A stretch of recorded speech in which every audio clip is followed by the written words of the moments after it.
My grandfather is also my father, and the woman who raised me all my life adopted me, while my biological mother is a victim of an asterisk guest. My name's Zach Williams. I'm 29, and until last month I was living in Seattle, working in digital marketing, doing okay for myself, keeping my head down. I hadn't been back to Iowa in 5 years, and honestly, I had no plans to return. But then I got the call that my mom had passed. We didn't have the kind of relationship where I'd drop everything to rush to her side. It was strained, but polite. The kind where you send holiday texts but don't call. Growing up under her roof felt like always walking a line. Never too loud, never too honest.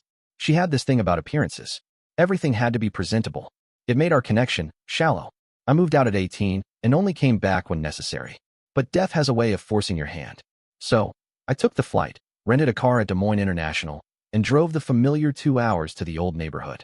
I hadn't even pulled into the driveway yet, and already I regretted coming. The house was full, packed, people everywhere, the air thick with faux sorrow and polite murmurs. I recognized most of the faces, my mother's sister Rachel, her 3 adult kids with their practiced smiles, and of course, my grandfather, Frank. He was standing stiff near the back patio, same old blazer he always wore like a uniform, nursing a glass of something brown. We locked eyes for half a second. He gave me a nod that felt more like a courtroom acknowledgement than anything familial. He's always been cold. Never cruel, just clinical. I remember being a kid and scraping my knee on his driveway, crying while he stared and said, "Pain is good. It means you're alive." That kind of guy. The type who makes you feel like even your grief should be scheduled and managed. The funeral was efficient. Catholic, closed casket, with a priest who clearly didn't know my mother and fumbled her name during the eulogy. I sat near the back, not because I wanted to be away from the family, but because I didn't want to be mistaken as close. I spent the whole service trying to remember the last real conversation we had.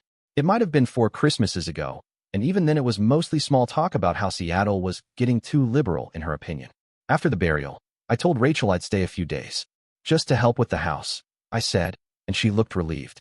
"That's good of you, Zach," she replied, in that overly formal tone she always used, like we were co-workers rather than blood. The house hadn't changed. Same furniture, same dated floral wallpaper in the hallway. My old bedroom was now some kind of storage room with boxes stacked against the walls, labeled things like seasonal decor and Grandpa Frank's files. I stayed in the guest room, the one with the bed that creaked every time I breathed. It was day 3 when I found the box. I'd been going through my mother's wardrobe in her bedroom, trying to decide what could be donated and what the family might want to keep.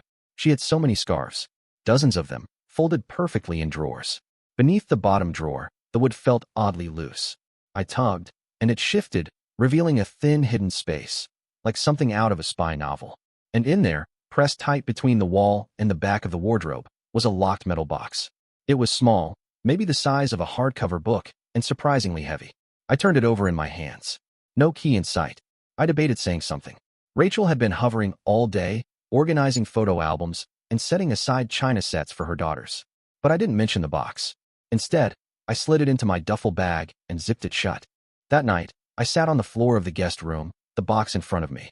I tried a few bobby pins from the bathroom drawer, felt like an idiot, then used a screwdriver from the garage to wedge it open. The lock snapped after a few tries. Inside were letters. Old, yellowed, some sealed, others folded and worn soft at the edges. A few photos too, black and white, curled from age. One of them was of a man I didn't recognize, tall, smiling, arm around a woman who wasn't my mother. They looked happy, caught mid-laugh. The letters were worse. They were love letters. Intimate, raw, full of longing and regret. They weren't to my father. That much was clear immediately. These were from someone named David. And the dates, they went back almost 30 years. The last one was dated just 2 weeks before I was born. It wasn't hard to do the math. I stared at that final envelope for over an hour before opening it. Inside, David wrote about wanting to be a part of the baby's life, about being tired of secrets, about how she promised 1 more year, and then we tell them. I don't know how long I sat there, stunned. I kept reading and rereading that one line. I want him to know me. I want to be his father. Him. Me. I thought about my childhood. The way my mother avoided talking about my dad. He died when I was 2, or so she said. No pictures of him in the house. No stories. When I'd ask, she'd say, he wasn't around long enough to matter. And now I knew why. Because he wasn't really my father. David was. And she never told me. The next morning, I skipped breakfast. I told Rachel I was heading out for coffee and took the box with me. I drove aimlessly around town, the roads so familiar they made my skin itch. Eventually, I parked near an old elementary school I barely remembered and just sat in the car. My hands kept drifting to the box, as if touching it would give me more answers. Who was David? Was he alive? Did he know I existed? Did my mother ever write him back? I didn't know, but I was going to find out. I don't know how long I sat with that box on the passenger seat, still half convinced I'd wake up and none of this would be real. After the shock of the letters began to fade, I forced myself to look through the rest of what was inside. That's when I found the envelope that changed everything. It was thick, heavier than the others, filled not with letters but documents. At first I thought maybe they were more personal notes or bank records, something routine. But the first page was a medical certificate. The header was from a fertility clinic in Des Moines, dated late 1993. My mother's full name was typed in bold across the top, alongside a series of grim-sounding diagnoses. Words like ovarian insufficiency, endometrial scarring, and reproductive failure jumped off the page. I didn't understand all of it, but I didn't have to. The conclusion at the bottom said it clearly in the doctor's words. Patient is not expected to conceive naturally due to extensive uterine damage and hormonal imbalances. Alternative options should be considered. There were more. Blood test results, hormone level readings, appointment summaries with phrases like ongoing infertility treatment unsuccessful, and consider adoption or surrogacy. The final report in the folder was dated March 1994, just a little over a year before I was born, and it was even more blunt. No viable reproductive capacity. I sat back in the driver's seat, clutching the page with shaking hands, my heartbeat roaring in my ears. If she couldn't have kids, then who the hell gave birth to me? I drove back to the house in a daze, ignoring the cold wind rolling in from the fields, the crunch of gravel under the tires, the way my cousin Megan waved from the porch without noticing the look on my face. I just nodded and kept walking. Back inside, the house was quieter. Rachel had taken a couple cousins into town for errands, and Frank was in his usual spot in the den, pretending to read while sipping bourbon at noon. I went upstairs. The guest room was freezing. Something was wrong with the vent, but I barely noticed. I spread the documents out on the bed. The love letters from David, the medical reports, everything. They didn't make sense together. Or maybe they made too much sense. A man who wanted to raise a child with her, a woman who couldn't have one, and then he. Still, it didn't add up. I thought about what Megan had said at the funeral, something about how Aunt Rachel was the one who took care of me when I was little. I brushed it off then, figured she just meant babysitting or something. But now, with the pages scattered in front of me, that comment started to itch in the back of my skull. I went looking for photo albums. My mother had dozens, each neatly arranged in labeled boxes in the upstairs hallway closet. Family vacations, Christmas 2002, Zach's school years. I flipped through them quickly, skipping over the posed smiles and matching sweaters, until I reached the oldest ones. The first few pages were normal, weddings, extended family, some blurry beach shots from the 80s. But when it got to the section labeled Zach, early years, things got weird. There were baby pictures, sure, a few dozen, in fact, but my mother wasn't in a single one of them. Not even in the background. Every image showed me as a baby being held by Rachel. Rachel feeding me, walking me in a stroller, sitting on a park bench with me asleep against her shoulder. At first I thought maybe Mom was just behind the camera. But the handwriting on the back of the photos told a different story. Zach, 6 weeks, Ratch and me at the park. Zach's first steps, Rachel's backyard. Zach and Rachel, Easter Sunday. Not a single mention of my mother. I dug deeper. Behind the albums were several accordion folders stuffed with old papers, insurance forms, mortgage documents, tax returns from before I was born. One of them was labeled Simply Legal. I opened it. There were car titles, old leases, and then, sandwiched between two manila dividers, a single sheet of paper that stopped me cold. Adoption certificate. The document was official, printed on thick paper with the Iowa Department of Human Services emblem at the top.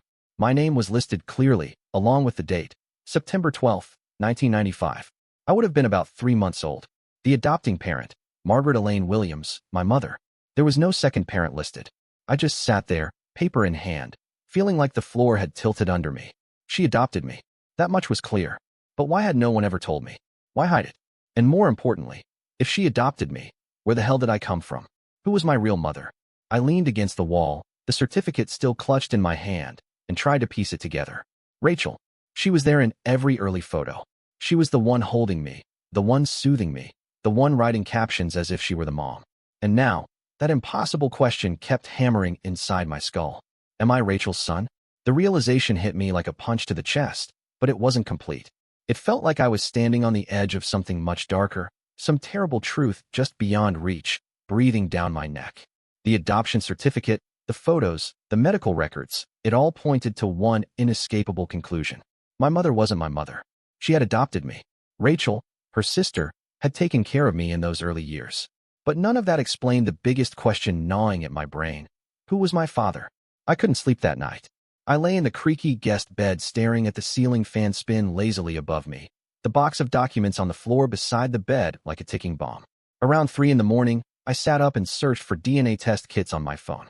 Ordered the quickest one I could find, paid extra for overnight shipping. It arrived the next afternoon, while Frank was out running errands and Rachel was still at the church helping with some post-funeral thing. I told myself it was just to eliminate possibilities. I told myself it was just to rule out some bizarre theory I didn't really believe.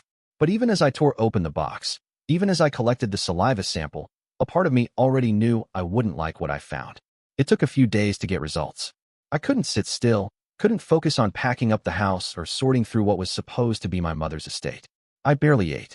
I walked a lot, down through the cornfields at the edge of town, through the cemetery, even past the old high school football field. Everything felt like it had been drained of color. On the 4th night, the email came through. Your DNA results are ready. I sat at the kitchen table in the dark, the only light coming from the screen of my laptop. My hand trembled as I clicked into the portal. The loading screen felt endless, like it was giving me time to back out. Then the results flashed up. Immediate family match, Frank Williams. Parent-child relationship, 99.9997% probability. I stared at the screen without blinking, not breathing, just sitting there with my ears roaring. It had to be a mistake. I refreshed the page, closed the tab, reopened it. Same result. Not grandfather. Father. Frank. I sat there for at least an hour, staring, unable to move, unable to think. When I finally stood up, I stumbled into the bathroom and threw up. The next morning I drove to the pharmacy and bought a second test. One that let you compare DNA directly between two people. I waited until Frank came in from raking leaves and told him it was for some genealogy thing. Just a curiosity. He didn't seem to care.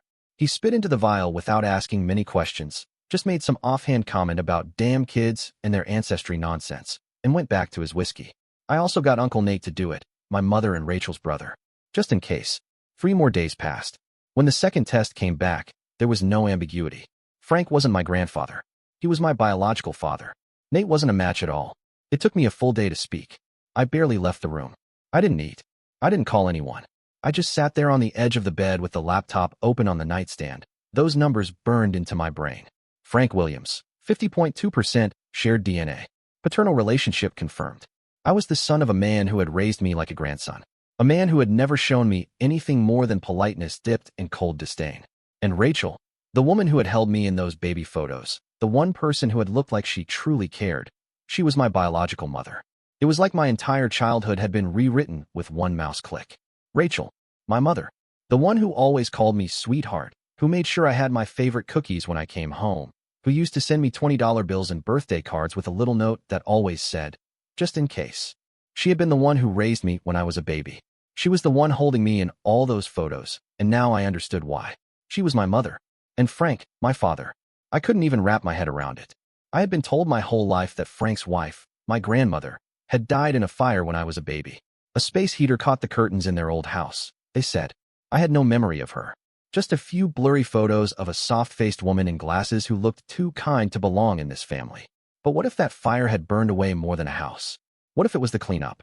What if Rachel, barely out of college at the time, had decided, or been convinced, to raise me herself after her own mother died, to hide what Frank had done? I couldn't think. I couldn't eat. My stomach twisted every time I tried. I kept flashing back to little moments that now felt sickening. Frank's quiet pride during my high school graduation, the way he'd always insisted I call him granddad, the way he avoided hugging me when I was a kid, always opting for a pat on the back instead. Had he felt guilt? Had he felt anything? And Rachel, God, what had she been through? What kind of family made a woman hide the fact that she'd had a child? What had they convinced her to do? My skin itched. I couldn't stand the feeling of being inside that house anymore. I threw the laptop into my duffel bag, packed what little I'd brought with me, and drove out of the driveway without saying goodbye. I didn't know where I was going. I just knew I couldn't breathe in that place anymore. Every mile that passed, I felt a little more unmoored, like I was peeling away from the earth. My name, my identity, everything I thought I knew, it was all smoke. My life wasn't just a lie. It was a cover-up. A polished, picture-perfect family portrait painted over rotting wood. I wasn't Zach Williams, son of Margaret, grandson of Frank. I was someone else entirely. And I didn't even know who. I didn't go back right away. I stayed in a motel just outside of town, one of those old roadside places with stiff towels and carpet that smelled like wet coins. The bed creaked every time I shifted, and the heater made a clanking noise like it was about to cough up its last breath. But at least I could think. Sort of. I barely slept. I kept going over the test results, the documents, the photos. My own face stared back at me from baby pictures, now warped into something grotesque. I wasn't sure what terrified me more, the truth itself, or the fact that it made too much sense. By the third night, I knew I couldn't sit in that room forever. I had to confront him. I had to hear it from his mouth. Frank was sitting out on the back porch when I pulled into the driveway, just like he always did when the weather wasn't completely miserable. The glass of bourbon was in his hand, half-melted ice swirling around like always. I walked up the steps and stopped a few feet away, holding the folded DNA report in my pocket like a loaded weapon. He didn't look surprised to see me. He just took a sip and said, "You're back." "I know," I said quietly. He didn't respond, didn't flinch, just stared out at the field behind the house, like he hadn't heard me. But I knew he had. "I took the test," I said. "I compared our DNA." Now he turned, slow and deliberate, his eyes locking on mine. For a second, I saw something flicker behind them, something dark. And then he said it, in that low, measured voice I'd grown up hearing across dinner tables and during tense conversations about politics or family business. "Stay out of the past that doesn't concern you." I felt like I'd been punched in the throat. "Doesn't concern me?" I asked, my voice rising. "I'm your son." "No," he said. "You are Margaret's son. That's what you were raised to be. That's what you'll remain. If you've got a brain in your head, you'll bury whatever little fantasy you've dug up and keep it there." I could feel the anger rising up through my chest like bile. "You raped her," I said. "Rachel. My mother. You." He was on his feet before I finished the sentence. The glass shattered on the porch boards. His face was red, his jaw clenched tight enough to crack bone. "Don't ever say that again," he said through his teeth. "Not here. Not to anyone. Do you understand me?" "I understand you're a coward," I said. "You buried your wife and then turned your daughter into a secret. You think you can just threaten me into staying quiet?" He stepped closer. Too close. The smell of bourbon and aftershave filled my nose. "If you open your mouth about this, I will make sure you regret it for the rest of your life. You think your job in Seattle means anything? You think you've built a life? I'll burn it down with a phone call." He wasn't bluffing. I knew what kind of man Frank was. He still had connections, old corporate ties, boardroom friends in high places, probably half a Rolodex of people who owed him favors. And I was just some marketing guy with a resume and a few references. If he wanted to crush me, he could.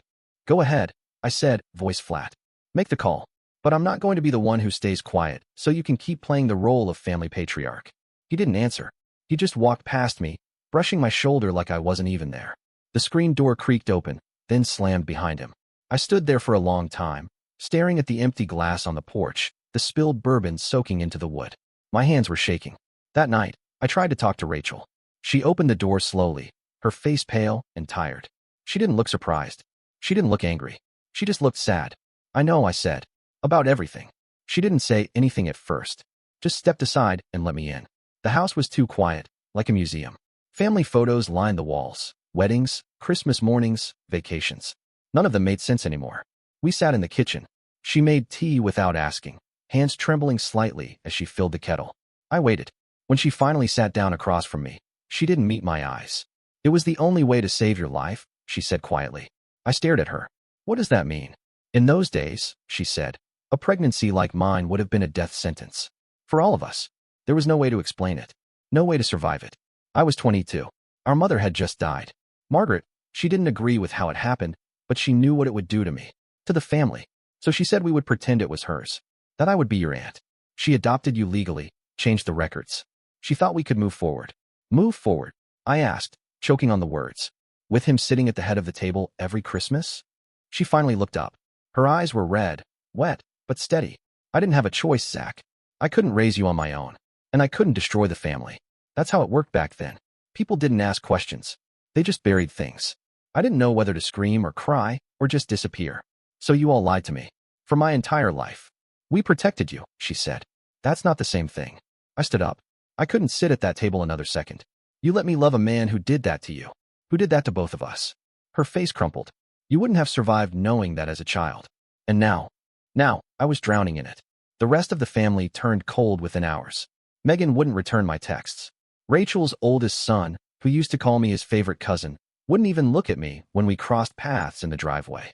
One of the younger cousins told me I was trying to destroy what was left of Grandma's legacy. The whispers started, the sideways glances. Frank had gotten to them. At dinner the next night, a grim, tense gathering that felt more like a board meeting than a family meal. Frank raised a glass and said, without looking at me, "Some people dig up old bones because they think they'll find treasure. But they forget bones rot for a reason." No one said a word. I left the house that night. I didn't even bother saying goodbye. The war had started, and I was standing alone. I didn't plan to publish anything. I wasn't even thinking about an audience, not really. It was 4 in the morning, I hadn't slept in days, and I was sitting in my apartment in Seattle with a bottle of scotch I hadn't touched in over a year and a screen that felt like the only thing that would listen to me. Everything in my head was spinning. The test results, the conversation with Frank, Rachel's hollow explanation, the way my entire family closed in like a pack of wolves the moment I asked for the truth. So I opened Reddit. I made a throwaway account. No real name, no links, no identifying details except the ones I needed to tell the story. And then I started typing. I wrote everything. From the moment I got the call about Margaret's death to the day I confronted Frank on the porch. The fake adoption. The DNA results. The threats. The silence from people I once thought of as siblings and cousins. I wrote it all in one go, without editing or pausing, like I was vomiting it out onto the screen. When I hit post, it felt like throwing a match into dry grass. I didn't expect what came next. Within hours, the post was exploding. Comments poured in faster than I could read them. People calling it the most disturbing family secret they'd ever seen, comparing it to horror films and true crime documentaries. By noon, it was on the front page. By nightfall, it was being shared on Twitter and Facebook. Podcasts started mentioning it. I got emails from journalists asking for interviews. A few even figured out who I was, despite the precautions. One of them emailed my old company's HR department trying to verify claims. And that's when my phone started ringing. The first call was from Rachel. I didn't answer the first time, but she kept calling, over and over until I finally picked up.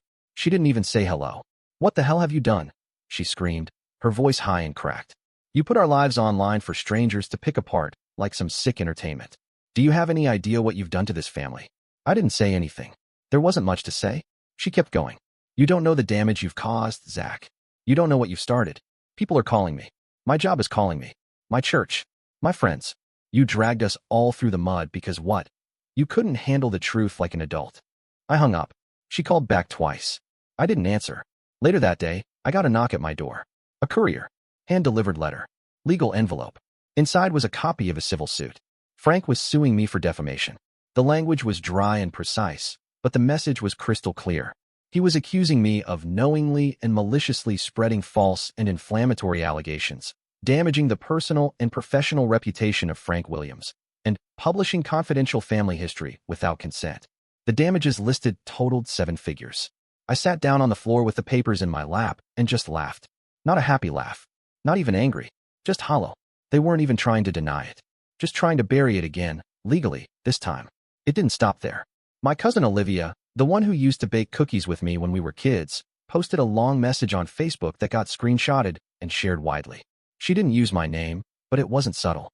She called me a manipulator desperate for attention, accused me of twisting complicated family pain into lies for internet fame, and said I had deep psychological problems that we all ignored for too long. People took sides. Strangers started digging. A few internet detectives found an old family obituary with my last name and linked it to the post. A journalist reached out to Rachel directly. Someone emailed my landlord. I started getting hate messages mixed in with the support, anonymous accounts telling me I was sick, that I should be ashamed, that I'd ruined a good family over something that should have stayed private. But for every message like that, there were dozens from people thanking me for telling the truth, for not letting the past stay buried. Some of them told me their own stories, of secrets, of abuse, of families that chose silence over honesty. I didn't respond to most of them. I just sat with it. I had cracked something open, and now there was no putting it back. My name was out there. My story. My face. The lie was no longer private. And neither was the war. The courthouse smelled like dust and floor wax, and every hallway echoed louder than it should have. I'd never stepped foot inside one until now. Frank, of course, had been here many times, board positions, zoning hearings, maybe a few closed-door favors, but this was different. This time, he was the one being dragged into the light. It started quickly.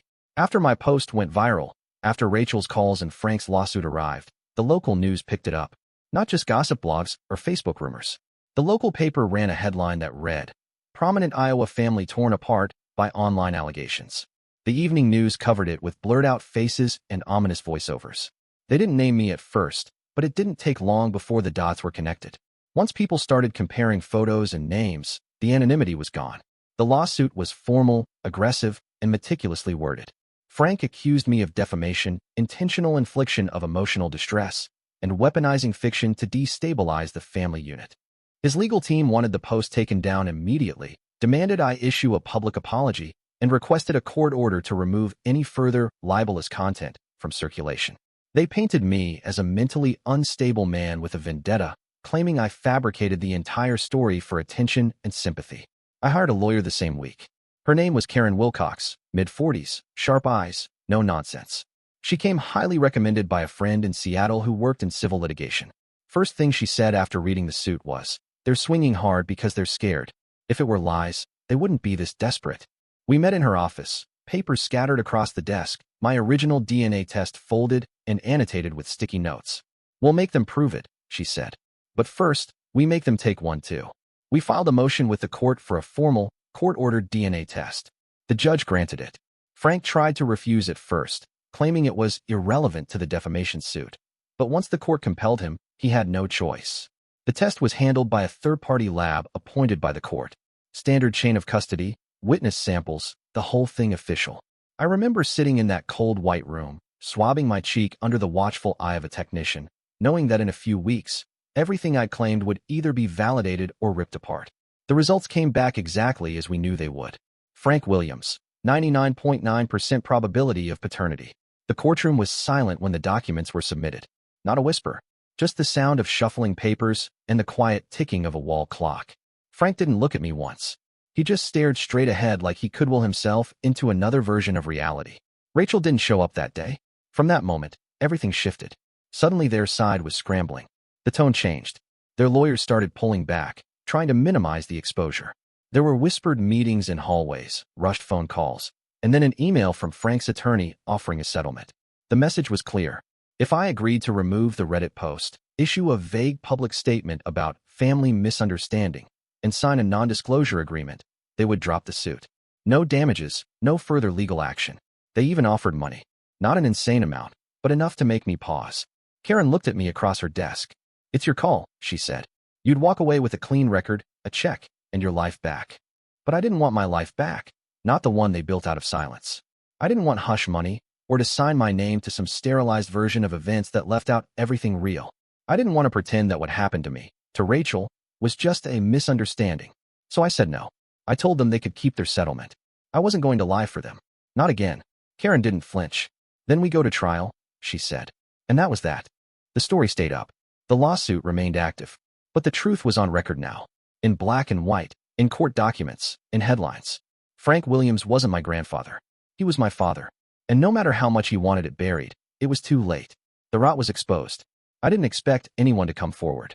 Not after all the threats, the silence, the way people in town had either closed their doors or stayed just curious enough to gossip without getting involved.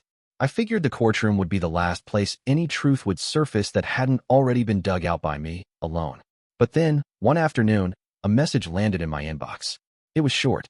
Just a name, a phone number, and 6 words. "I think it's time we talk." Her name was Mary Holden. I remembered it faintly from my childhood. Mrs. Holden, the lady with the flower beds, the one who used to bring cinnamon bread around Christmas, who'd let me pet her old golden retriever through the fence. She and her husband moved away when I was still in elementary school. I hadn't thought of her in 20 years. I called her the next morning. Her voice was warm but tired, like someone who'd lived too long with something heavy sitting on her chest. "Zach," she said after I introduced myself, "I've been reading everything. I wasn't sure it was you at first, but then I saw your photo. You look like Rachel did back then, before the fire." We spoke for nearly 2 hours. She told me that in the spring of 1995, she used to see Rachel in the backyard every morning, watering the garden, always wearing big sweatshirts at first, and then looser clothes that couldn't quite hide the swelling of her stomach. She was pregnant, Mary said. There was no doubt. I had 2 of my own. You don't forget what that looks like. She said she never asked questions. It wasn't her business, but she noticed things. Rachel stopped going to church. Frank's wife, Eleanor, started looking thin and brittle, like she hadn't slept. And then there were the arguments. Mary would hear them late at night through the open windows when the wind carried sound just right. She didn't catch every word, but sometimes names would rise above the rest. Rachel, David, Eleanor's voice accusing, Frank's voice yelling back. Then the fire happened. Mary said she remembered the smoke like it was yesterday. She and her husband ran outside, saw flames pouring from the back corner of the house. She never forgot the scream that tore through the air, not from inside the house, but from the yard, from Rachel, barefoot in the grass, clutching her stomach and crying. After that, everything changed. No more Rachel. No more Belly. The baby was gone. Or so they said. A few days later, Mary said Frank came over. Alone. Told her and her husband that it would be best if they didn't talk to anyone about what they thought they saw. Said there had been too much tragedy already. That was the phrase she remembered exactly. Too much tragedy already. They moved the next year. Said they couldn't live next to that kind of silence anymore. I passed her statement to Karen, who listened with a blank face as I retold everything, then picked up the phone and got to work. Mary agreed to testify. She showed up to court in a neat gray dress, hair pulled back, notes folded in her lap. She wasn't dramatic. She didn't cry. She just answered every question with a calm, steady voice that somehow cut deeper than any shouting match ever could.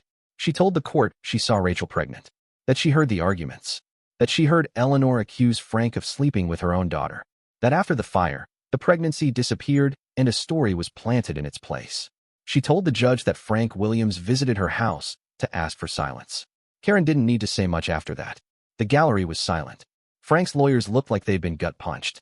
I watched Frank's jaw clench so tight I thought it might snap clean off. That one testimony, from a woman no one expected, someone who had nothing to gain, who'd been silent for decades, tore through the defense like a blade. There was no coming back from it. No way to reframe it. It was truth, raw and unpolished, and it left the courtroom in ruins. I sat there while she spoke, my hands folded tightly together, not because I was afraid, but because something inside me was shaking loose. For the first time since all of this began, I felt like I wasn't alone. Like someone else had seen it, remembered it, and had the courage to speak when the rest of the world tried to pretend it never happened. Mary walked past me after the hearing. She stopped for a second, touched my shoulder, and said, "They can't bury you anymore." And for the first time in months, I believed her. By the time Mary's testimony rattled through the courtroom and into the press, I could feel the pressure mounting behind closed doors. Frank wasn't the kind of man to take public humiliation lightly.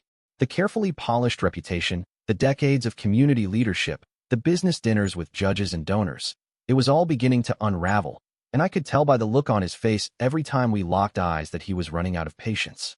It didn't take long for the counterattack to come. A week later, during cross-examination, Frank's legal team introduced a surprise witness, a former supervisor of mine from the digital agency I worked at in Seattle. His name was Blake Hartman, and I hadn't heard his name in over 2 years. The guy was middle management with a limp handshake and a talent for passing off blame.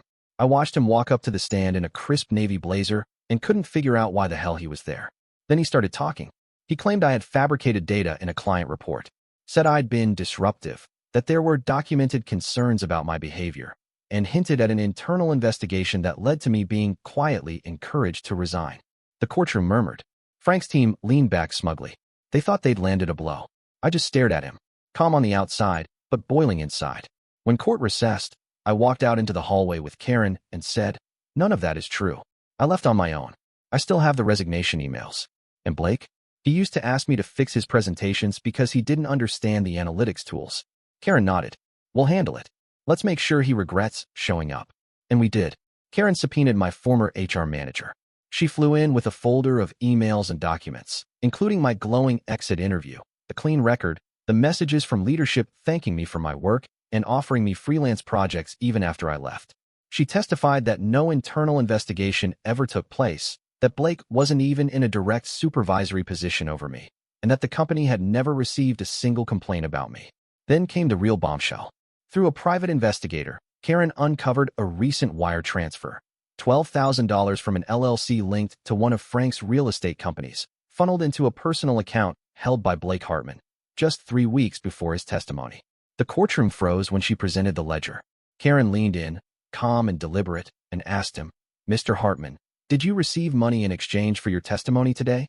Blake stammered, tried to deny it, said something about a consulting payment, but the damage was done. The judge asked for a recess and called both legal teams into chambers. Frank's lawyers looked like someone had just pulled the ground out from under them. But Karen wasn't finished. During discovery, we'd gone through financial records linked to Frank's estate, documents I never had access to growing up, most of them buried behind corporate entities and medical trusts. That's how we found it. A single payment made in 1995, $50,000 to a private medical facility in Des Moines, labeled as consultation and records revision. The recipient? A fertility clinic, the same one listed on the paperwork I found in Margaret's closet. But this bill wasn't for treatment. It was for record alteration. The payment matched the same month my adoption paperwork was finalized. Karen submitted it into evidence and explained to the court how the clinic, which no longer operated under its original name, had discreetly handled record adjustments, including reassigning paternity data and filing amended birth certificates. It was all done under the guise of medical privacy. But we had the receipt, and we had sworn testimony from a former clerk at the clinic who confirmed the nature of services offered back then. That was the last nail in the coffin. Frank didn't come to court the next day. His lawyers showed up tight-lipped, their motions brief and rushed. They tried to file for dismissal of several claims, citing emotional distress and an unfair media environment. But the judge wasn't having it. Not after the bribe. Not after the clinic documents. Not after Mary. And not after everything they had done to me, publicly and privately. The truth was out. They tried to rewrite my history with lies, with money, with silence. And when that didn't work, they tried to drag my name through the mud. But they failed. And now the truth belonged to everyone. The courtroom was packed the day the judge delivered the verdict. Reporters were lined up near the back wall, their notepads still but ready. My lawyer sat beside me, flipping through papers she didn't need to read anymore. Frank was nowhere to be seen. Rachel was in the third row, sunglasses on, head down like she could disappear behind her silence. The rest of the family stayed away. They'd stopped showing up after the bribe came out. After the documents from the clinic were made public, they knew it was over. The judge didn't waste time. She began by stating that freedom of speech does not extend to defamation, but in this case, no defamation occurred. The evidence overwhelmingly supported that what I had published was not only truthful, but also a matter of significant personal and public interest. She acknowledged the emotional weight of the story, the complexity of the relationships involved, and the historical effort to conceal my identity, and the identity of the man who was both my father and my grandfather. Then she said the words I hadn't allowed myself to believe I would hear. The court finds in favor of the defendant. My shoulders dropped. I hadn't even realized how tightly I'd been holding myself. She continued, stating that the lawsuit against me was not only baseless but, in parts, malicious. That attempting to suppress the truth by manipulating evidence, paying off witnesses, and falsifying testimony amounted to an abuse of the legal system.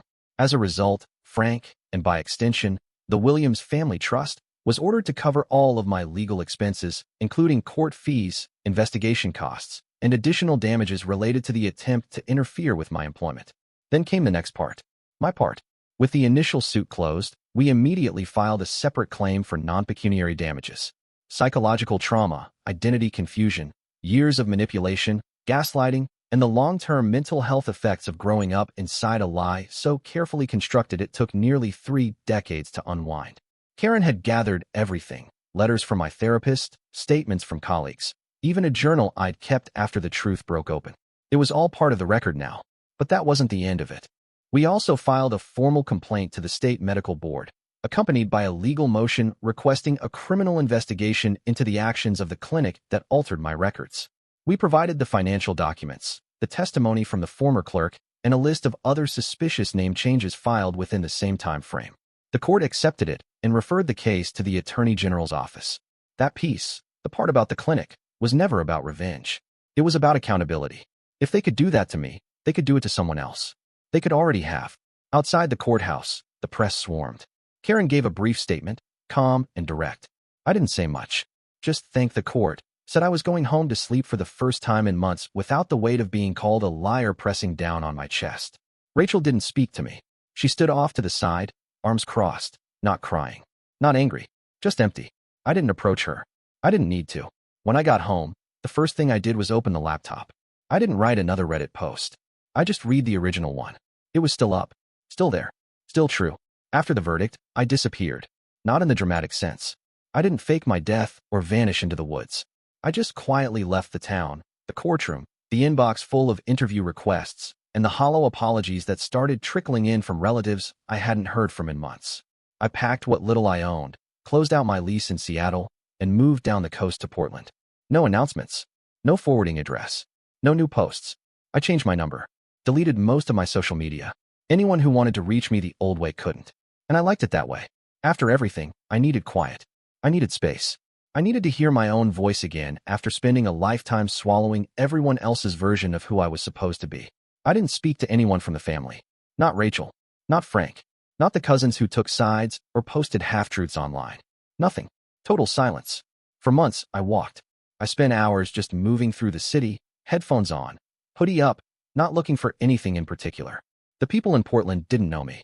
I could stand in a crowd and not feel watched. Not feel like a headline. It was around that time I got a message from a small production studio, a husband and wife team based out of Minneapolis. They weren't flashy. No Netflix ties. No big money offers. Just a quiet email that said, "We read your story. We think people need to see it for what it really is." At first, I didn't answer. Then I watched a short doc they had done about a whistleblower in a rural school system. It wasn't sensational. It was honest, patient, human. So I called them. We spent the next year working on the project. Not rushed. No big crews. Just them, 2 cameras, and a lot of long days. I told them everything, from the day I got the call about Margaret's death, all the way through the trial, the testimonies, the clinic records, the final ruling.